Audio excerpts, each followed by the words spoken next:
Welcome to the Hearts Entwined podcast. In this podcast, we'll be having discussions around the secrets which attract lasting, healthy, fulfilling relationships, creating a healthy mindset, and what women should know and understand about men. Introducing your host, Lyn Smith, the Queen of Hearts, relationship expert, trainer, speaker, and best-selling author of the Cupid's Bow technique. Lyn's mission is to have a positive impact in reducing divorce, domestic violence, and suicide. Welcome to the Hearts Entwined podcast. This is your host, Lyn Smith, the Queen of Hearts. And today, listeners, I've got a lovely lady called Farhaana Ismail. Tell us, Farhaana, where are you from and a little bit about yourself? Hi there, Lyn. I'm based in Dubai, but I'm actually originally from a little country in Africa called Malawi. And I'm a mindset and relationship coach. And I work with women who are looking to create a shift within themselves and to live a life they love. Excellent. And today, listeners, Farhaana and I are going to be talking about specifically healing that starts within and how that specifically relates to developing a great relationship with yourself, first and foremost, before contemplating looking for a relationship with a significant other. So tell us, Farhaana, what's actually got you interested in this particular niche and what's been your story to enable you to be doing what you're doing now? So it's very interesting. I've always been in fields of giving. So I started out my career working in communications, and I moved on to become a teacher. And through it all, even though the jobs I was in were rewarding, I always felt that there was something missing within. I always had itchy feet. I kept moving from place to place. I kept moving from job to job. And what I didn't realize was that I was actually blocking everything I'd been through in my life. So at a very young age, I experienced loss. Because I lived in Africa, it's part of the lifestyle to sometimes go through traumatic experiences. And I had to deal with a few armed robberies and things like that. And I never actually dealt with it. I always thought I was a very strong person. But because I didn't deal with it, there was a lot of unhealed energy that I was carrying within. And this often led me to keep running. And through this, I was never able to find a relationship or open myself to other people because I was completely blocking myself. So I actually got a coach myself. And through coaching, I was able to realize and heal a lot of the blocks I was dealing with. And it made such an impact in my life, and I was able to create momentum. And I wanted that for other people. So when the J. Shetty Certification School email popped up in my inbox, it just felt like this was what I was meant to be doing. And as I went through the journey of becoming a coach, I realized I'd found my purpose, and I found a peace within myself, and I managed to give myself the love that I was withholding, and it allows me to be open to other people, and it's allowed me to open my heart and soften. Excellent. So for our audience's benefit then, what were the stages of those processes that you went through yourself that enabled you to be able to unblock what was blocking you? What sort of awareness did you need to have, and what sort of processes, techniques and things did you actually, I suppose, put into practice to enable you to get to where you're at now? So it all starts with inner reflection, but in order for that to happen, you need someone to hold up the mirror through the questions they ask you. And my coach allowed me to do that by the questions she asked me. And I always thought I was blocked because I was still dealing with grief of losing somebody I was very close to. But it turned out that actually I wasn't really dealing with that. I was dealing with the guilt of not being able to have spent the last few days with them. And just by having that realization, just by coming coming up with that awareness, I was able to realize that actually the story I was telling myself wasn't serving me. And in actual fact, the pain within was something that was basically had made a mountain out of a molehill. And I had to learn to forgive myself. So I actually wrote a letter to myself, actually forgiving myself and understanding where I was coming from, and to create peace within myself and understand the story I was telling myself and hear those thoughts. I started a process of meditation, and it's a habit that is still instilled today. And even though we all have negative thoughts, they're always there. But once we become aware of them, we are in control and we can manage them. Okay, so that's interesting. So take me back to, the very start then. What are some of the empowering questions that a coach can ask you, or that we can ask ourselves to sort of start that process of understanding what we are thinking and what's affecting us and what's impacting us is not necessarily serving us, or it's not necessarily the thing that's been blocking us?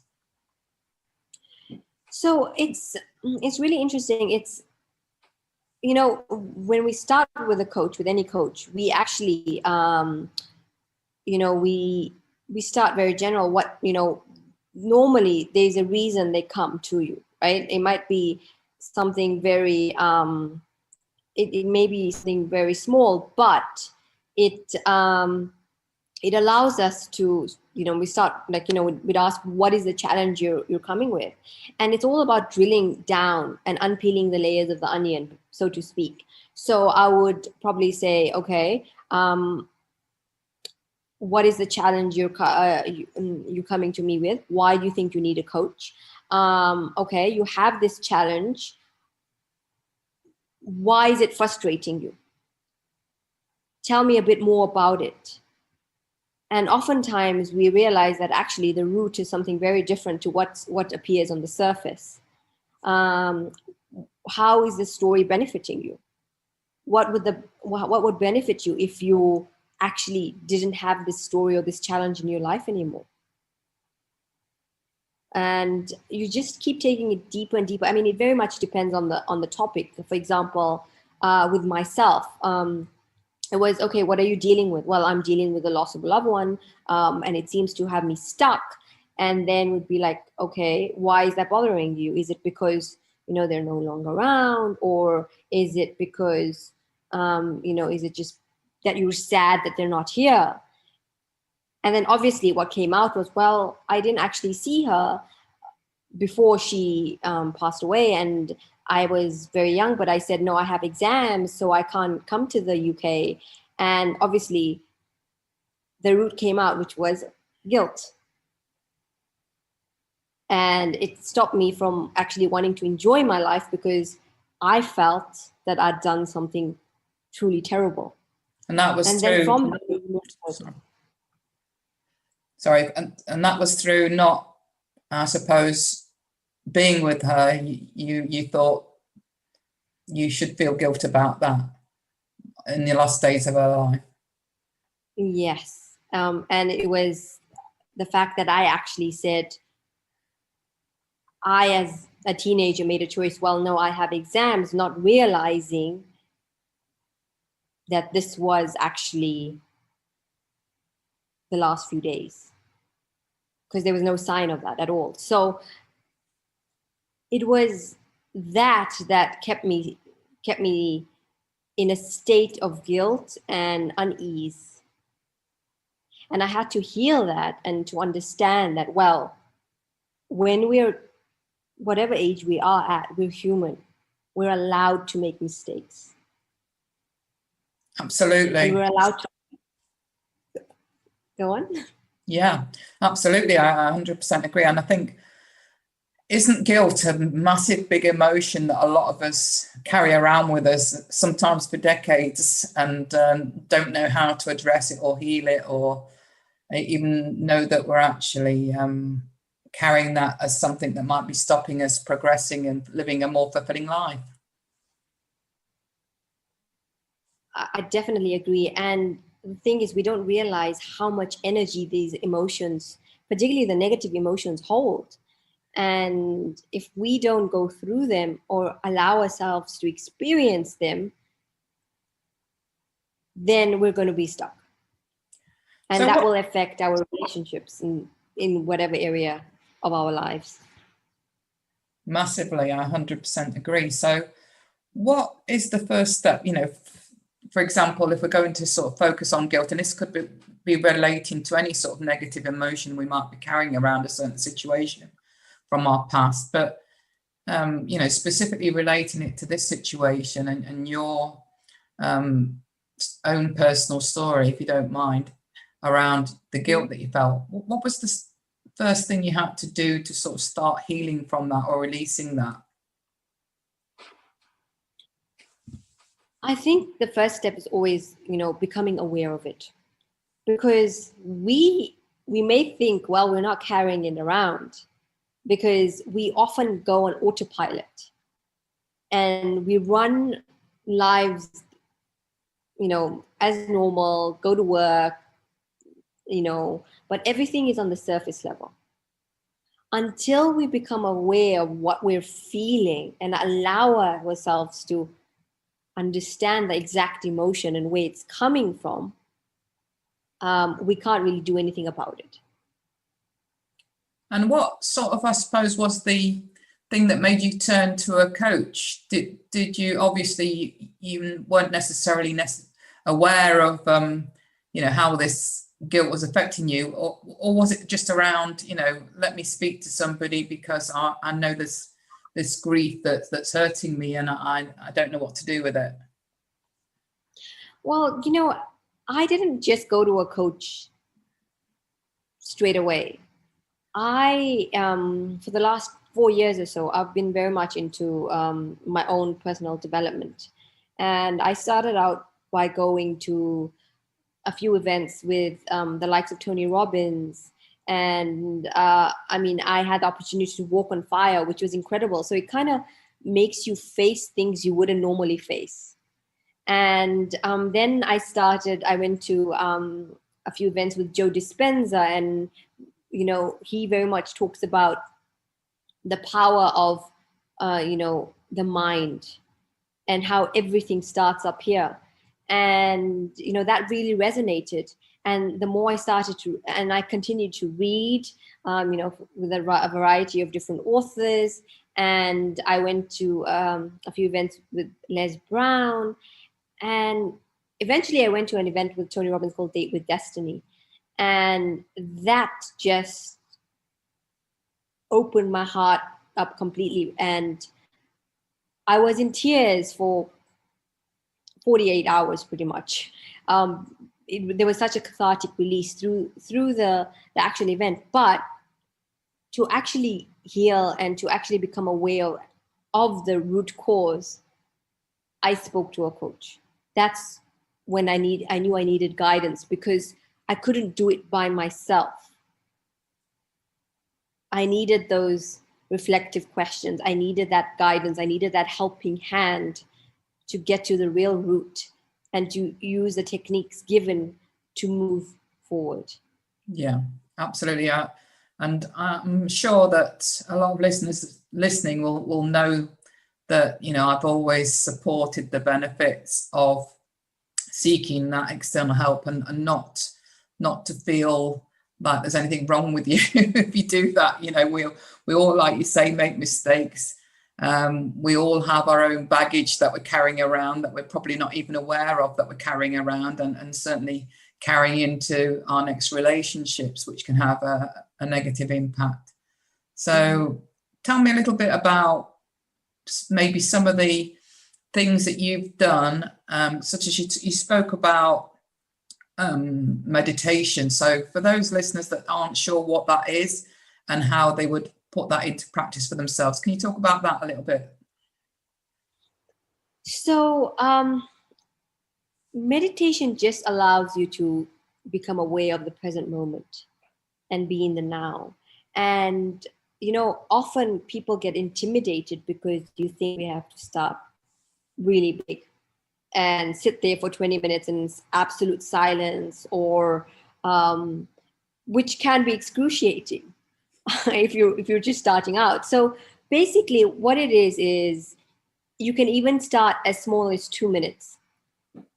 Take in some deep breaths in and out and just become aware of what's happening in your mind. Even if those thoughts are there, even the unsavory negative thoughts that come through, but it allows us to become an observer and see what's happening up there. So the more we do it, the more practiced we get at it. During the day, if we have these, emotions and negative feelings, we become aware of them, and we can bring ourselves back to the present moment and live in the now instead of worrying. A lot of times anxiety is very much about what's going to happen tomorrow. And, and that's where the stress often comes from. But if we allow ourselves to bring ourselves back to that present moment, we can live in the here and the now. And that helps ease that feeling of stress and anxiety too. So this is why I'm such a strong advocate of meditation, just because it allows you to focus on the present moment.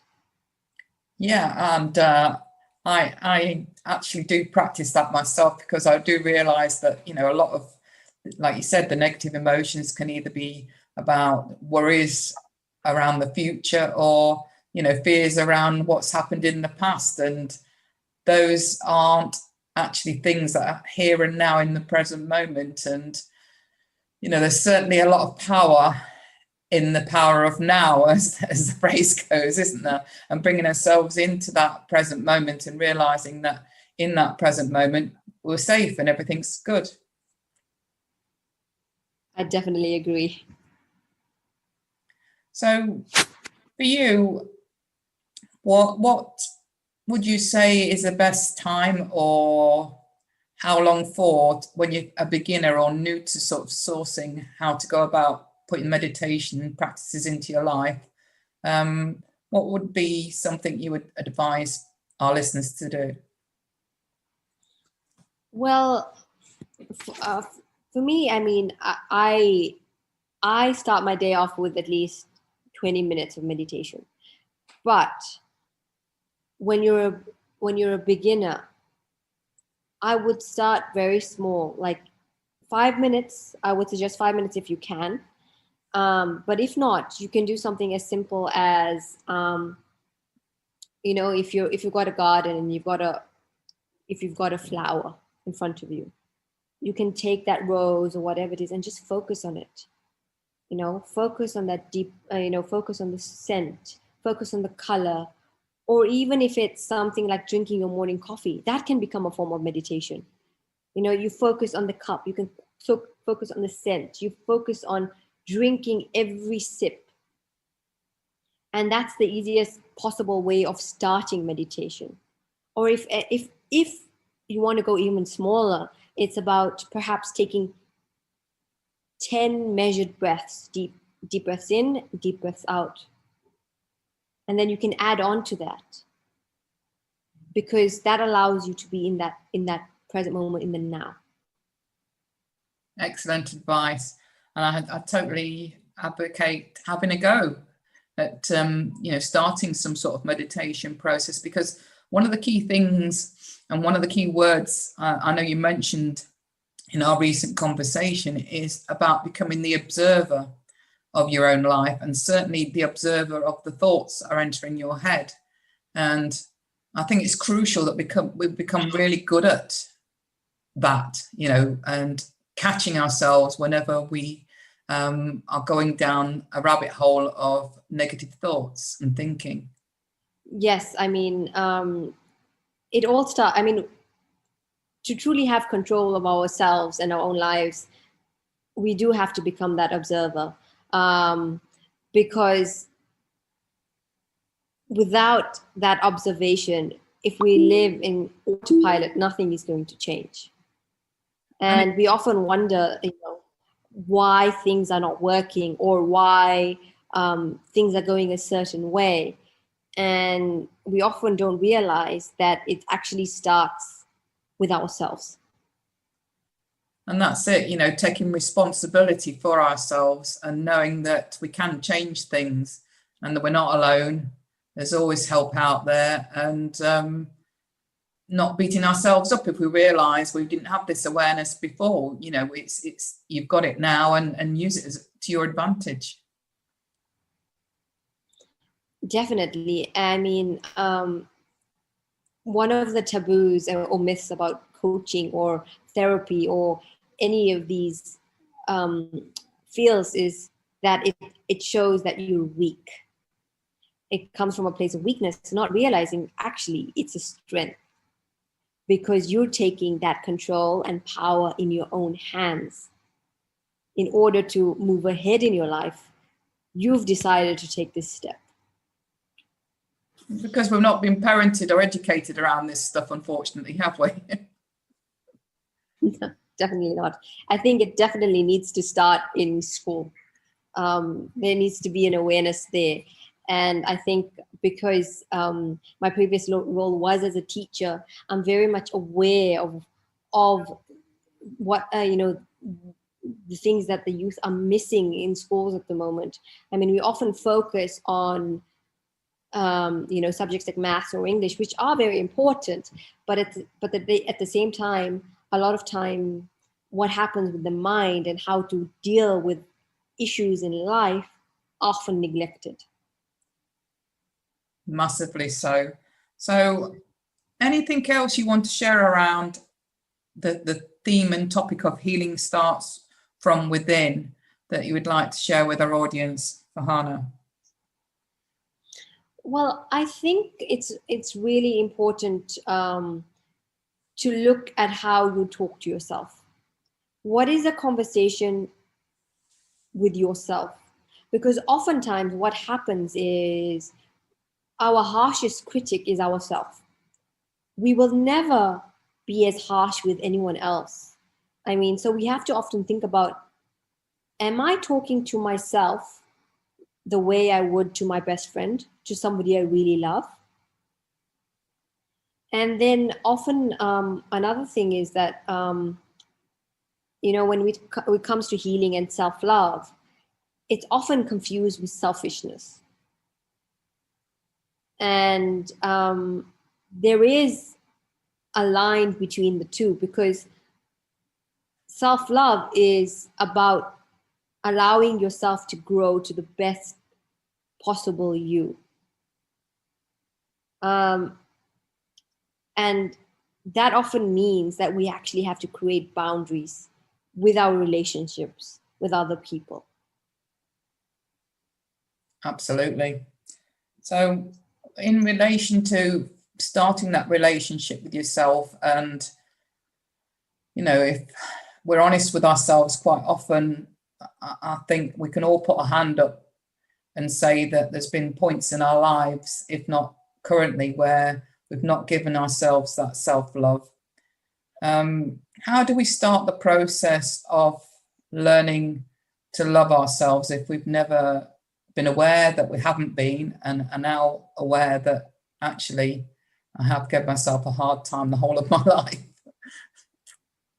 Well, perhaps start by making a list of all your best characteristics.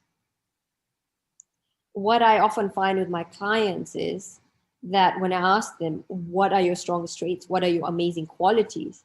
They can come up with a massive list, but they never remind themselves of it.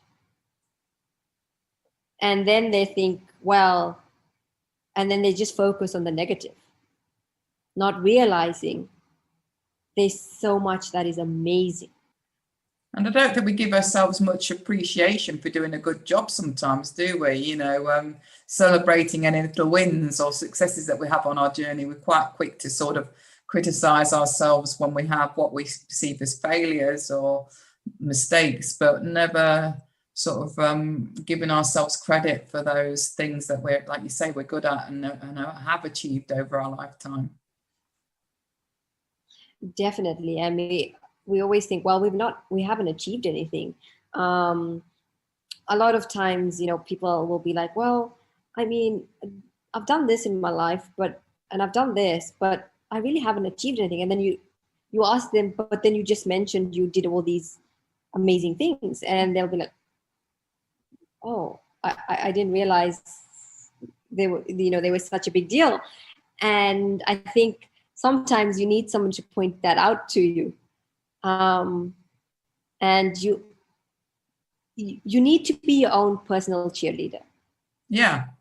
I mean, even I think, especially stay-at-home mums can be guilty of this, thinking that they're not contributing or have, in terms of achieving anything because they're not necessarily, doing anything in the work environment, but they don't realize the success is, bringing healthy, rounded, great children up in the best way they know how is a success and an achievement. Definitely. I mean, I have had a few clients that are stay-at-home moms, and they go, well, we married very early, and then we've had children, whatever, but we haven't really achieved anything. And I said, okay, but what did you get out of your marriage? What was the most incredible thing that you've received out of it? What have you learned out of it? And then they always forget to mention the children. And it's such a huge responsibility to raise the future generation. It's a job in itself. Massively. And it's a 24-hour one as well. It's not just 9 to 5. Definitely. You can't shut the office door, climb in your car and drive away. No, as much as probably there are times where maybe, sometimes mums do feel like they would like to be able to do that. Definitely. And often mothers deal with this overwhelm, and they often don't know how to handle it. And obviously there are strategies and tools that you can use for that too. Certainly. So I feel that, certainly mums give themselves a bad rap for not feeling they're contributing much to society, but massively, if you are a mother out there, you have contributed hugely to society, no matter what your perception is on how good or not a job you've done. You've always done your best with the tools and the resources that you've currently got. And I think it's important to mention that. Definitely. They definitely need to be recognized. And, we see you, we hear you, and we do understand where you are and what you are doing. So any final words for Farhaana in terms of any advice around self-love and how healing starts within it for our audience, just to finalize and wrap up the session? I very much believe that the most significant connection we can have is with ourselves. So it's one relationship that you can't run away from. It's very important to face every part of yourselves, even the darkest parts that may sometimes disgust you. So start looking at what's within, start looking at your self-talk, and truly every person is unique and incredible and beautiful in their own way. So start to see that. Excellent. Thank you for your wisdom and your shares, and for contributing in talking about your own personal experience as well. I really appreciate that. So for the benefit of the audience, what would be your best contact information if they would like to get in touch with you, Farhaana? Thank you, Lyn. It's been an absolute pleasure. So they can contact me on my website. It's significantconnection.com. Significantconnection.com. That's great. I love that. Thank you again for sharing your information and your personal experiences. It's been a pleasure to have you on, Farhaana. It's been an honor and a pleasure. Thank you, Lyn. Thank you. And until next time, I'll leave the audience with what I always say at the end of my episodes, and that is true love starts with opening our hearts. So until we speak next time, goodbye for now. Thanks for listening to the Hearts Entwined podcast. You can follow Lyn via the Facebook group Two Hearts Entwined, or search Lyn Smith, inspirational speaker, at LinkedIn, or email lyn@hearts-entwined.com. That's LYN@hearts-entwined.com. Remember, true love starts with opening our hearts.